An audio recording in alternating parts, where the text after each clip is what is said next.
47 News tonight to inform you. I am Musa Salah, and coming up for the next 60 minutes.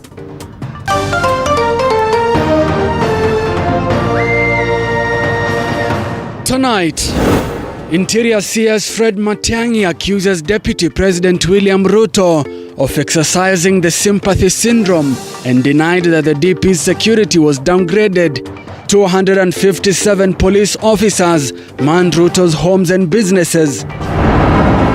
National Assembly approves all 4 IEBC commissioner nominees to fill vacant positions left by commissioners who resigned. Also tonight, Ruai Family Hospital suspended as a COVID-19 vaccination center, even as its operating license is reinstated amid COVID-19 vaccine misuse saga. And a 2-year-old boy who went missing 4 days ago found dead in a rice irrigation canal. Who or what killed the boy?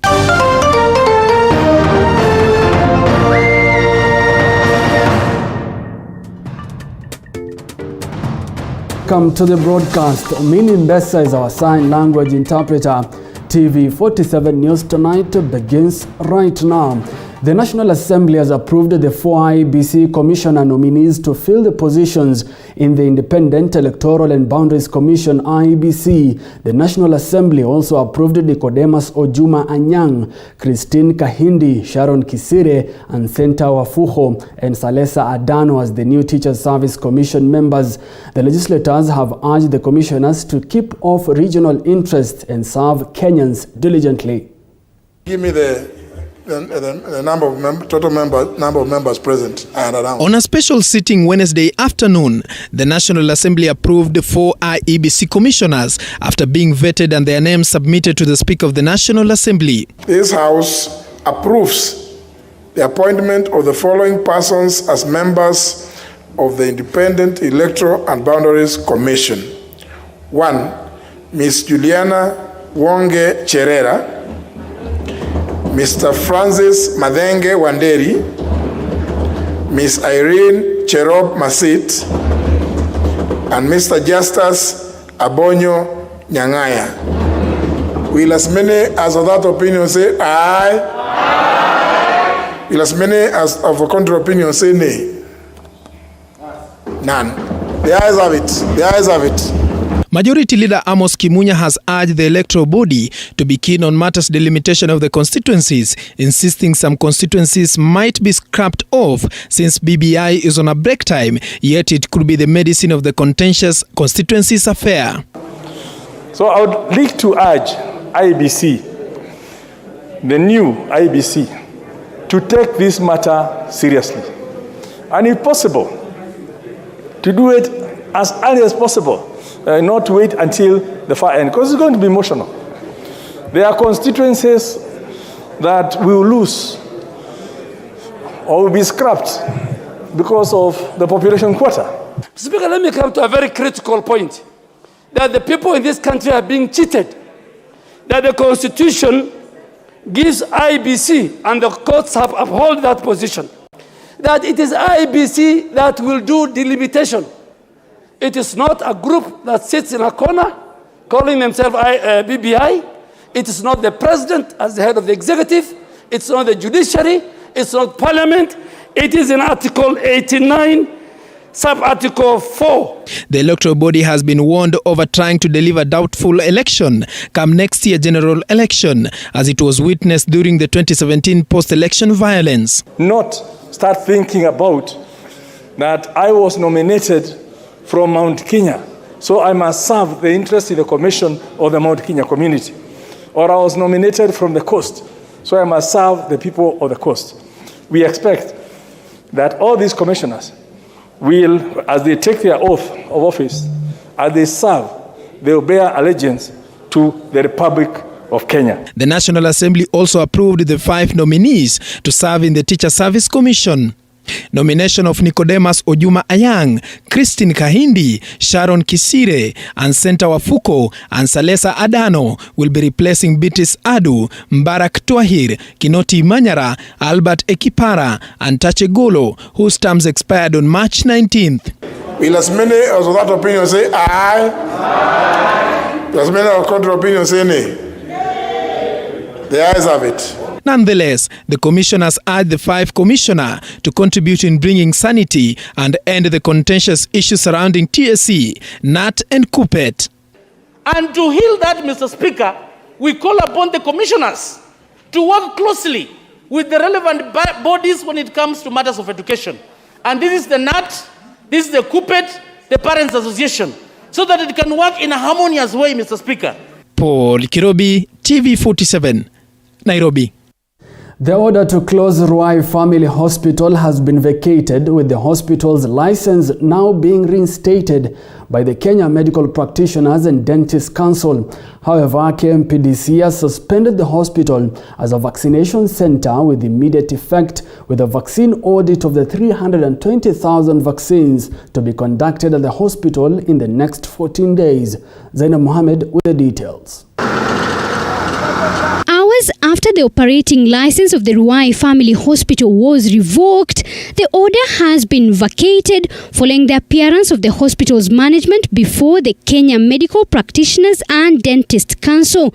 According to the council CEO Daniel Yumbia, the decision was reached after the council established that one Ruth Mithika acted on her own accord in the issuing of COVID-19 vaccines outside the premises of the Ruai Family Hospital. Ruth Mithika admitted to taking 144 doses of the COVID-19 vaccines and handed them over to Miss Caroline Kinyanjui, the alleged business manager, outside the hospital premises on the evening of Friday, 27th August 2021, until when they reconvened again at 11 a.m. the following day, Saturday, the 28th of August 2021, when they carried out the vaccination exercise in Murang'a County.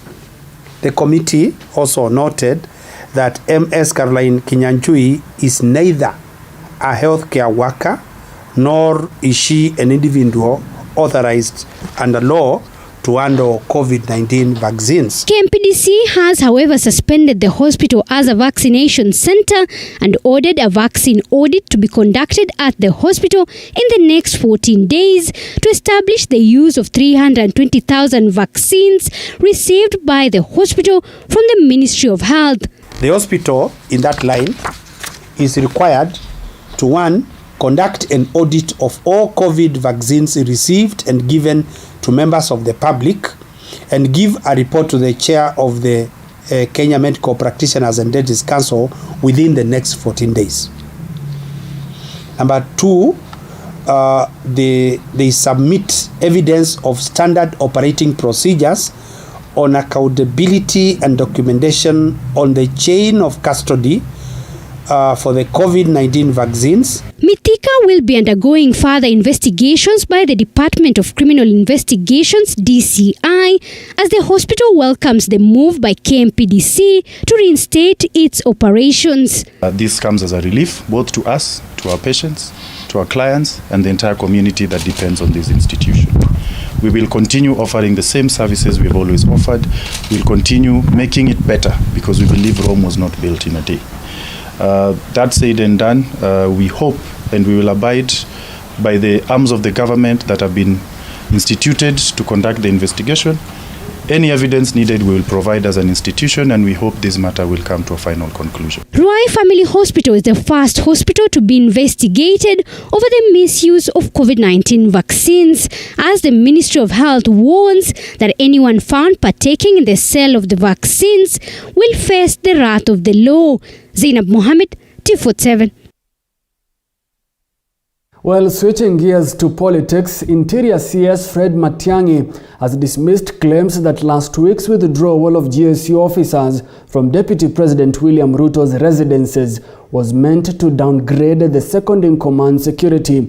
Appearing before the National Assembly Committee on National Security, Matiang'I has defended the changes, terming them as a routine for the National Police Service. But as David Mudoka now reports, the CS's sentiments are now likely to set the stage for a waging war of words, pitting him and Ruto's brigade, who in a quick rejoinder have insisted that the changes are meant to demean the Deputy President.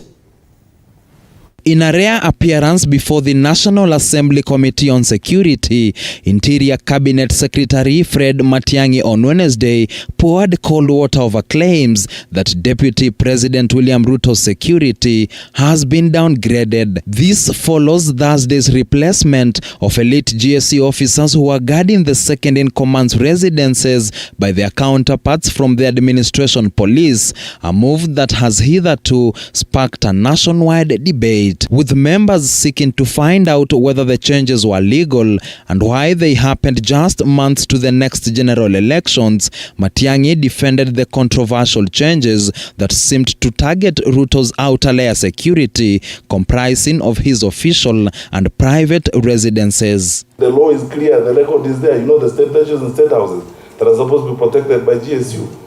The residence of the Deputy President is neither a state lodge nor a state house. The core team that is supposed to protect the Deputy President is the presidential escort. This is what is prepared to protect the Deputy President. Whether he is driving, walking, flying, what have you, these are the people. It's intact, he's protected. Then support services, the IG has got over 13 units to draw from. When hard pressed to explain how the shake-up does not put the DP into harm's way, Matiang'I responded that never in the country's history has any other second-in-command been accorded a larger contingent of security personnel than DP Ruto. Honorable Raila Odinga, although he did not occupy that office when he was Prime Minister, had 57, and Honorable Kalonzo Musyoka 26. The current holder of that office, the Honorable His Excellency Dr. William Ruto, is 257. The CS further launched a scathing attack at a section of Ruto's lieutenants whom he accused of playing politics with the Deputy President's security. We know that there are certain times where some political practice comes with some sympathy addiction. You know, the sympathy addicts who look for sympathy over anything. But in a quick rejoinder through a statement sent to newsrooms, David Mugonyi, the communications secretary in the office of the Deputy President, on Wednesday evening, accused Matiang'I of desecrating the hallowed precincts of Parliament through propagating malicious falsehoods aimed at assaulting the dignity of Parliament. He continued, the Deputy President was not elected in August 2021. He has been serving since 2013. It is deceitful and fraudulent of Dr. Matiang'I to wake up and realize that the Deputy President's residence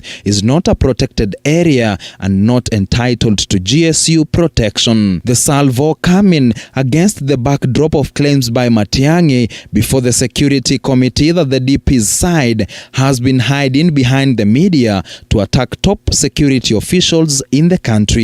Despite protests from a section of Ruto's allies aimed at mounting pressure for the government to reinstate the withdrawn GSU officers, the government is bullish that it won't bow to pressure, reiterating that Ruto has been the most guarded deputy president in the entire lineage for seconds in command.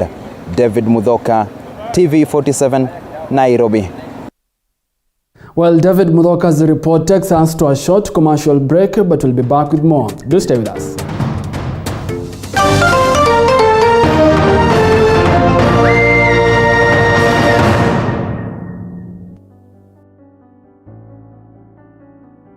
Ability is common in everyone. Those abled differently also have immense ability. Maybe we are not good in both, but we can be good in life. They reach beyond the limits in their special, different way. If the society can just be careful in what they call them and how they refer to them, that would at least be better. They need to be loved. They have feelings. They would like to give love. It's a natural thing. Catch their story on Beyond the Limit on TV 47 every Saturday at 7:30 p.m. The brain does not exactly know how to differentiate physical pain from the psychological. Nilikuwa na feel nimefeel hata watoi wangu. This month, our sisters, mothers and friends share their heartfelt stories of the pain and struggles with Joy Irungu. We are all about being authentic and sharing our lifetime experiences to speak hope and empower a woman who's probably going through a rough patch. Join us as we unravel the heartache. So the doctor told me she has only 2 weeks to live. Mimi nilikaa tu miezi mbili tu nikiwa na furaha kwa ndoa. Every Saturday at 8:30 p.m. Are you looking to buy a home? Or are you looking to build one, yet you don't know where to start? Well, The Realtor is your home of real estate development information, whether you are looking to invest in the city or outside the city. We link you with the experts in the field, be it designing.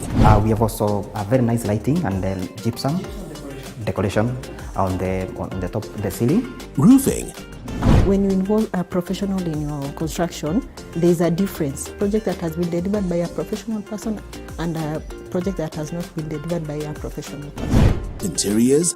We are trying to go for a mix of European and Middle Eastern look. Everything all under one roof.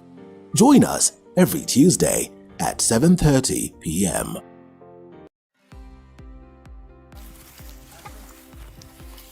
Any waste stream in our society can be turned into a revenue stream. Basically, turning lemons to lemonade. It could be a restaurant, animation industry, artistry, or even fitness. Just like the sweet and sour taste of lemons, businesses have their highs and their lows. Join me, Violet Njoki, on the grind as business entrepreneurs tell us the tales of their business every Monday at 7:30 p.m.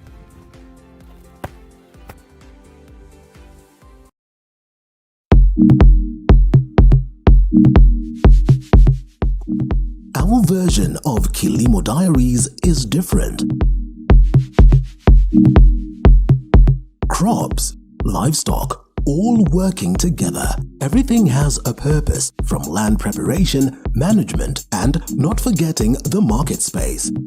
No farmer puts down his tools, and neither do we. Your Farmer's Daily Diary with Sandra Wahito every Sunday at 6:30 p.m.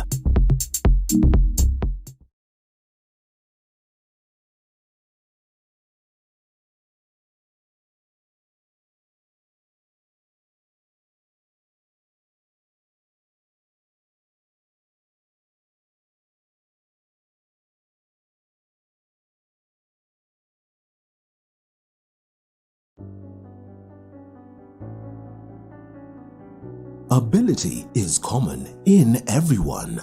Those abled differently also have immense ability.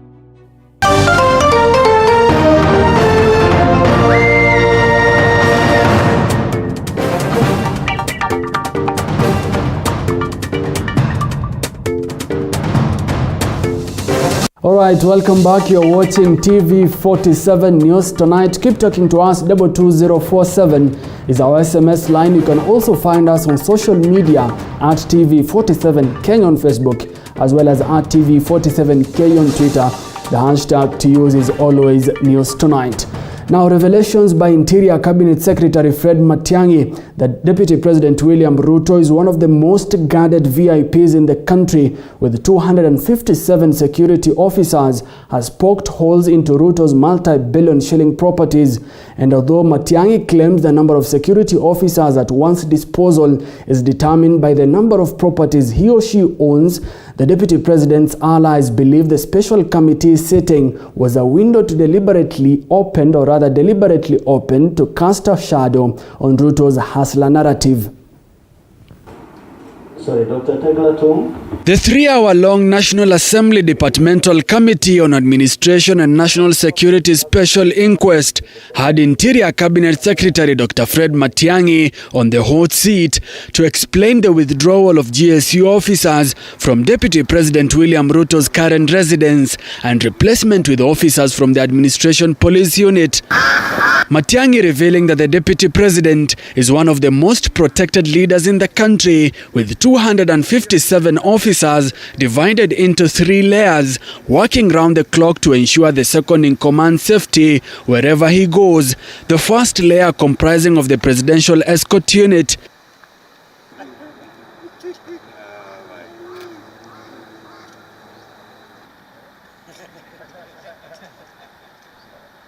Cumulatively, the personnel, in terms of personnel, the strength of personnel allocated to this office is 257. As I've tabulated, I've told you 74 from Presidential Escort, 5 DCI, 5 GSU, 6 DCI, total 85. Then you had the 121. As the high number of officers in Ruto's security detail compared to previous vice presidents surprised the committee members, Matiang'i explained that the number of officers could change depending on one's properties across the country while in office. Chair, it's very surprising that we have Kenyans who are not properly secured. Cattle wrestling in the Rift Valley, theft everywhere. And then you can deploy 257 members security members to kuchunga shamba ya kuku, shamba ya samaki. So what informs this number of 257 that you have now provided? Is it the case that when His Excellency the Deputy President, or for example the chair of this esteemed committee, requests for security, now that I am in this committee, I can get any number that I want. We go by requests and what you may describe broadly as expanse. Not all of us, there are Kenyans who have 2-3 homes, there are Kenyans who have 1 home, and we are different people. We are not going to stop, insist on, we don't have a president in this country where there's a limit to how many installations we can look after and so on. Properties with additional security include Kitengela Gas with 6 police officers, Western Hotel in Nairobi with 4, with an additional 6 police officers. Ruto's 2,537-acre Mata farm in Taita Taveta has 6. His Elgon View private residence in Eldoret has 4 officers on guard. Koitalel Poultry Farm with an additional 4 officers, as well as his Kosachei private residence in Eldoret, and Choir Island Development Limited within Wilson Airport that harbors 2 hangars and 5 helicopters, adding extra 5 officers to Ruto's security. But according to a statement by the Office of the Deputy President, most of the properties listed by Matiang'i do not belong to the Deputy President. Was this move justified? And if so, why now? In the countdown to general election, you can almost conclude that some people's career is about lying. They will never tell anything truthful. Wake up in the morning and misinterpret things and talk about things that have not happened anywhere. Oh, we are being finished. That's why I said the politics of sympathy addiction. Everything is about sympathy. Sympathize with me. His allies say the disconnect in Ruto's lifestyle and his hustler narrative is believed to have fueled Matiang'i's summoning, insisting that the move is aimed at frustrating the Deputy President's plans to ascend to the presidency. Well, still on that, Interior CS Fred Matiang'i says no former vice president has ever been guarded like the current Deputy President William Ruto is.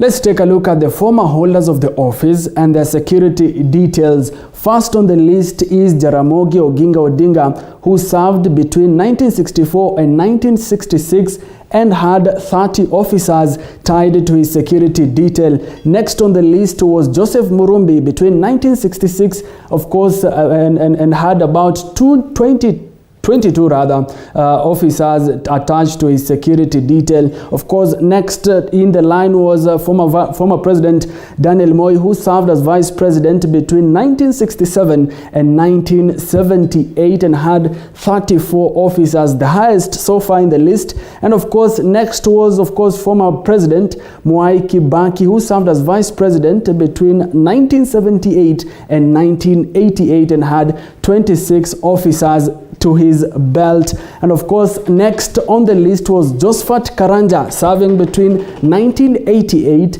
and of course 1989, having about 22 officers attached to his security detail. Next in line was George Saitoti, 1989 and up until 2002, and had 30 officers, of course, guarding him as a vice president. Next was Musalia Mudavadi, serving between 2002 and 2003, and in this particular case, he also had 22 officers attached to his security detail. Of course, next on the list was Michael Wamalwa, serving in the year 2003, and of course had 22 officers as well, of course, guarding him as vice president. Next on the list was Mudi Awori between 2003 and 2008, and of course had 22 officers guarding him as well when he served as vice president. Next on the list, of course,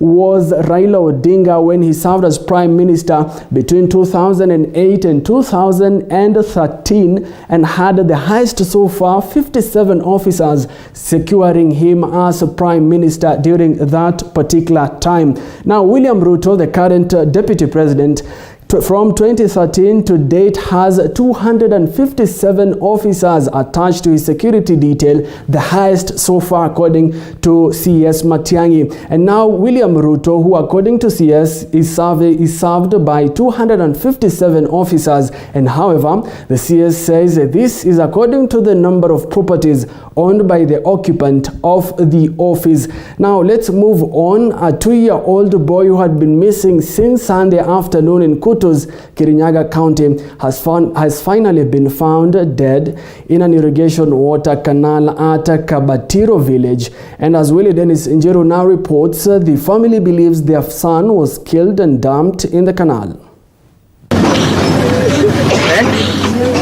A 4-day thorough search of a 2-year-old boy in Kirinyaga County who went missing on Sunday afternoon has ended up in pain and grief. The father of the boy was on Wednesday informed that the body of his son had been found. Mtoto alipotea Sunday saa 7 mchana na tukamtafuta kwa mto.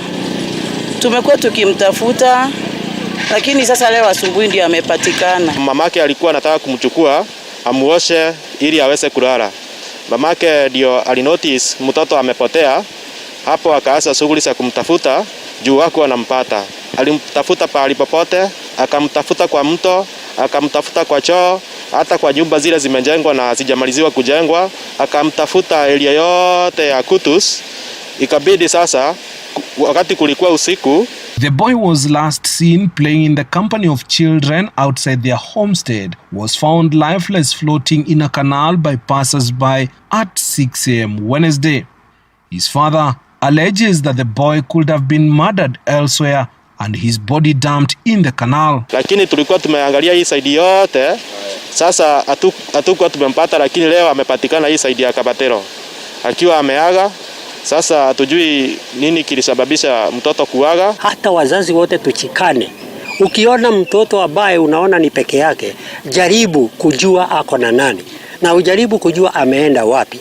Na ukiona mtoto ambaye pengine ana mtu ambaye hujui, ni vizuri kutaka kujua katika hiyo area mtoto huyo ni wa nani. The boy's disappearance was reported by the mother at the DCI headquarters in Wangoro sub-county.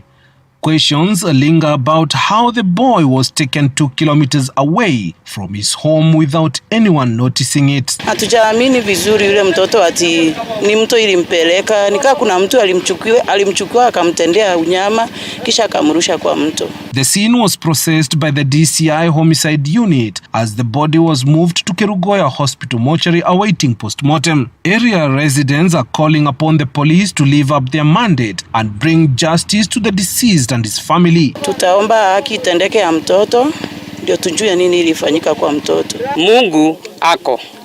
Mungu anajua. Mungu arali. For TV47, I'm Willie Dennis Njiru. Well, it's time to take another short commercial break, but we'll be back with more. Remember, you can follow this live broadcast on www.tv47.co.ke. Do stay with us.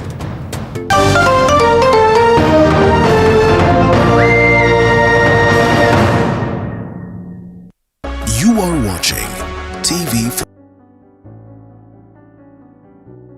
Ability is common in everyone. Those abled differently also have immense ability. Maybe we are not good in both, but we can be good in life. They reach beyond the limits in their special, different way. If the society can just be careful in what they call them and how they refer to them, that would at least be better. They need to be loved. They have feelings. They would like to give love. It's a natural thing. Catch their story on Beyond the Limit on TV 47 every Saturday at 7:30 p.m. The brain does not exactly know how to differentiate physical pain from the psychological. Nilikuwa na feel nimefeel hata watoi wangu. This month, our sisters, mothers and friends share their heartfelt stories of the pain and struggles with Joy Irongo. We are all about being authentic and sharing our lifetime experiences to speak hope and empower a woman who's probably going through a rough patch. Join us as we unravel the heartache. So the doctor told me she has only 2 weeks to live. Mimi nilikaa tu miezi 2 tu nikiwa na furaha kwa ndoa. Every Saturday at 8:30 p.m. Are you looking to buy a home? Or are you looking to build one, yet you don't know where to start? Well, The Realtor is your home of real estate development information, whether you are looking to invest in the city or outside the city. We link you with the experts in the field, be it designing. We have also a very nice lighting and then gypsum decoration on the top of the ceiling. Roofing. When you involve a professional in your construction, there is a difference. Project that has been delivered by a professional person and a project that has not been delivered by a professional person. Interiors. We are trying to go for a mix of European and Middle Eastern look. Everything all under one roof. Join us every Tuesday at 7:30 p.m.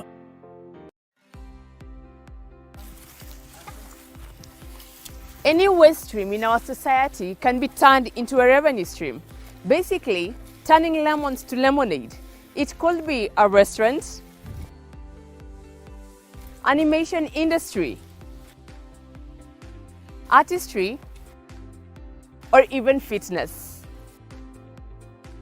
Just like the sweet and sour taste of lemons, businesses have their highs and their lows. Join me, Violet and Jackie, on the grind as business entrepreneurs tell us the tales of their business every Monday at 7:30 p.m.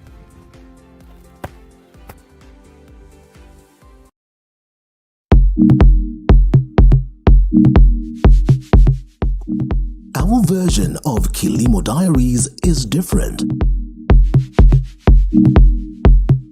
Crops, livestock, all working together.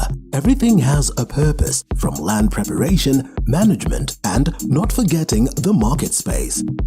No farmer puts down his tools, and neither do we. Your Farmer's Daily Diary with Sandra Wahito every Sunday at 6:30 p.m.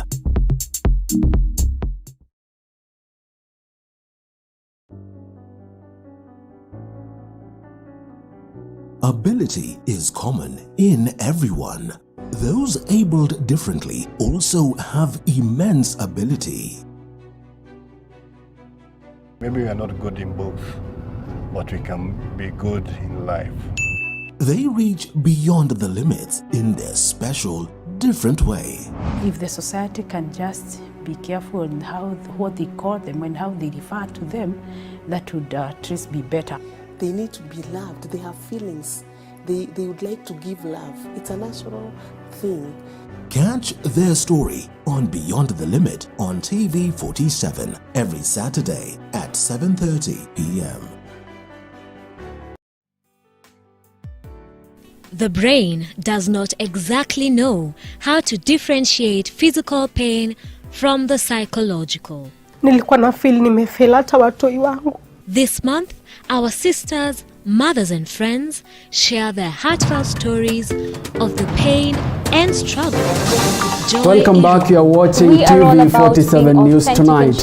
Now, the main murder suspect in the brutal killing of 4 men in Kitengela, Kajiado County will be charged with murder on the 9th of this month at the Machakos High Court. Investigative officers attached to the case now say that they have completed the investigations, as Micah Gwango now reports. At 8:30 p.m. Kajiado Chief Magistrate Irene Kahuya has ordered the suspect to be charged with the murder of the 4 while forwarding the case at Machakos High Court. Kwa ufupi, upande wa mashtaka unasema kwamba wamemaliza uchunguzi wao wa hii kesi, kwa hivyo wanaonelea kwamba kushtaki na makosa ya mauaji ya watu wanne ambayo inasemekana kwamba uliwaua Micah George, Nicholas Muller, Victor Murithi na Fredrick Murithi. Kwa hivyo wanahitaji muda wa wiki moja ili waweze kukupeleka mbele ya jaji ambaye atakusomea mashtaka hiyo. This will proceed while the suspect is being held at the Kitengela police station and also undergoes a mental examination.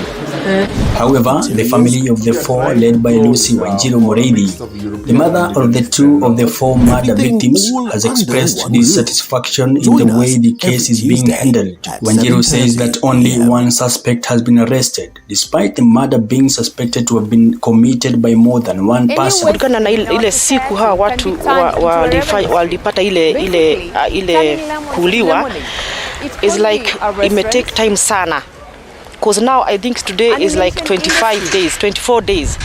Kwa hivyo kutoka hiyo siku ni kama sasa ndio mambo inaanzia kuharakishwa. Wamekaa sana bila kufanya kazi, na tena ni mtu mmoja ameshikwa sofa.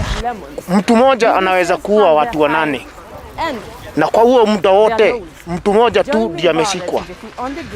Kwa hivyo ningetaka serikali ishukue mkono wa sheria na ifanye hima kwa upande wa upelelezi, manake naona kuna kudidimia kwa huyo upande ya serikali. The family wants the police to speed up the investigations for justice to be served. Bado tuna expect vitu more kushinda hiyo, yani tuna expect si mtu mmoja alifanya hii mambo yote, au wengine wenye wako wanafaa kuwa wametolewa by now. For TV47, management and Now, the 6 police officers implicated in the Kianjokoma murder case will take plea tomorrow after the court declined their plea to defer the hearing of the murder charges. The court has also declined to issue court orders for the bodies of the 2 brothers to be exhumed. The bodies of 2 Kianjokoma brothers killed in the hands of police officers will not be exhumed. This is after the court declined an application by the 6 police officers held in connection to the death, seeking to have the bodies exhumed for an independent post-mortem. The Independent Policing Oversight Authority, IPOA, and the Director of the Public Prosecution noted that exhuming the bodies of the 2 brothers will cause untold psychological pain and suffering to the family members who are still mourning. Through lawyer Danstan Omari, the officers alleged that the teens jumped out of the police car when they were arrested for violating curfew rules. If it goes tomorrow, it will greatly prejudice the 6. There is irreparable damage. The lawyer wanted the 6 to be released on bail pending investigations, as well as being given their phones, urging that they need to access mobile money services to pay their bills. Appreciate the directions issued. And it will be of no value to proceed with this matter. May I beseech the court to mark these matters withdrawn and settled, because the orders we are praying will be overtaken by events by close of business tomorrow. The court further declined the application to defer murder charges plea and said that they will be accorded the state counsel since their lawyers recused themselves from the matter. The police officers will take plea tomorrow. Faith Weru, TV47. While away from that, a worrying upsurge of COVID-19 numbers among the clergy is spiraling as 14 priests from the Archdiocese of Nyeri test positive for the virus, as Mudhoni Maina now reports. According to the chairperson of the National Interfaith Council, Archbishop Anthony Moheria, 14 priests from the Archdiocese of Nyeri are COVID-19 positive. The county has recorded 84 deaths to the virus in the last month. Had more than 14 priests sick, and by that I mean admitted to the hospital. 3 of them have been in the HDU for a good number of them, in fact 4 of them.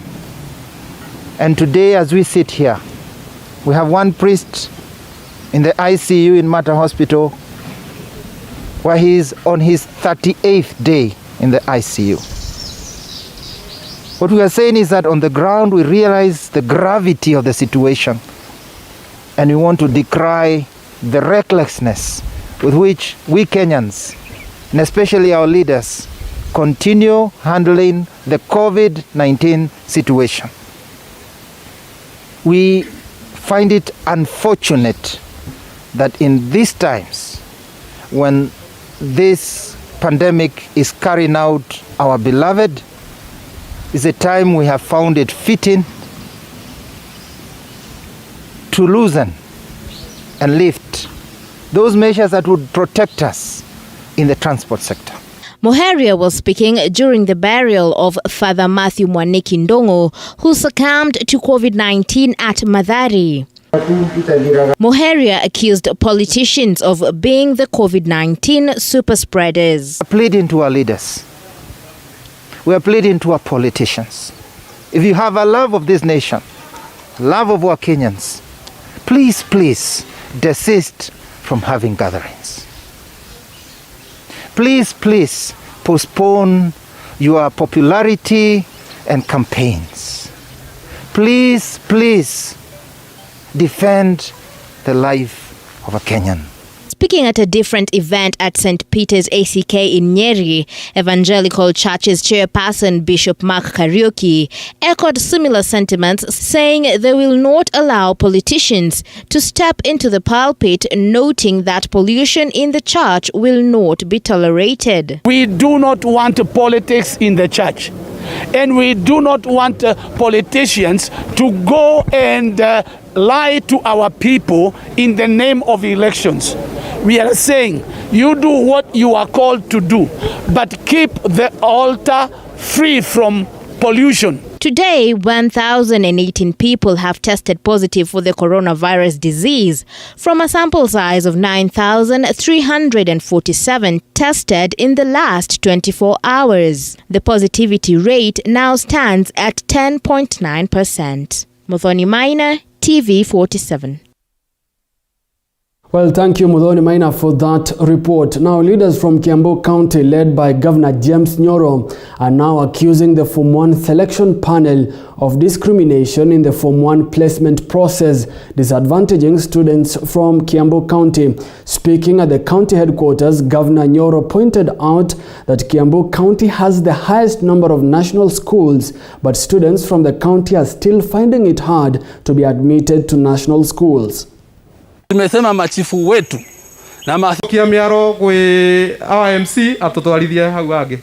Thank you. In these national schools kutoka Kiambu, we enda universities hizi, enda KU au pengine mahali pengine ukute ni watu wangapi kutoka Kiambu, na si kuwa hata hawapiti. Even the selection itself, I remember I was raising it na waziri, na tukasema tutaipeleka kwa County Education Board. Even the way they select our students, unasikia mtoto ambao ako na 350 marks amechukuliwa shule sijui iko wapi, na wanafanya hivyo kwa sababu wanajua huyu mtoto atakataa. Badala ya kwenda subnational school mahali hapo, anarudi hapa anaingia day school. Ile nafasi inachukuliwa na wao. Stand and talk about these things. We have to talk about these things. A period of time we have been saying, let us have an additional class. The county government will marshal support. Hatutatumia pesa ya county government. We will marshal support so that we can build an additional class in Mangu, in Alliance.